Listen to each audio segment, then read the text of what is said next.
দেশে সরকারিভাবে এখনও কোনো হাসপাতালে থ্যালাসেমিয়া চিকিৎসার সুযোগ সৃষ্টি করতে পারেনি, তবে বর্তমান সরকার দেশের সকল মানুষের চিকিৎসা সেবা দিতে প্রতিশ্রুতিবদ্ধ বলে জানিয়েছেন সমাজ কল্যাণ এবং মহিলা ও শিশু বিষয়ক মন্ত্রী ডাক্তার AZM জাহিদ হোসেন।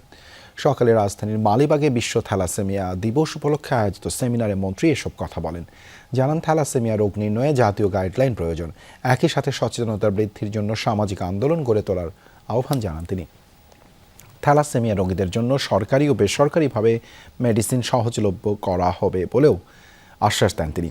পাশাপাশি আক্রান্ত রোগীদের জন্য রক্তদানের সাধারণ মানুষকে এগিয়ে আসার আহ্বান জানান ডাক্তার জাহিদ। দেশে এখন পর্যন্ত 60 থেকে 70 হাজার রোগী আছে বলে জানায় থ্যালাসেমিয়া ফাউন্ডেশনটি। বিয়ে হতে হলে সবার হাজব্যান্ড অ্যান্ড ওয়াইফ ব্লাডের কিছু কিছু পরীক্ষা অবশ্য করণীয়। একটি অসুস্থ বাচ্চা যেটাকে সারা জীবন বয়ে বেড়াতে হবে কষ্টকরভাবে, এবং যেটার জন্য প্রচুর সামাজিক এবং অর্থনৈতিক সীমাবদ্ধতা থাকবে, কাজে সেইটাকে না হওয়াটা ভালো না। কাজেই আমাদেরকে এই সামাজিক আন্দোলনটা গড়ে তোলা দরকার।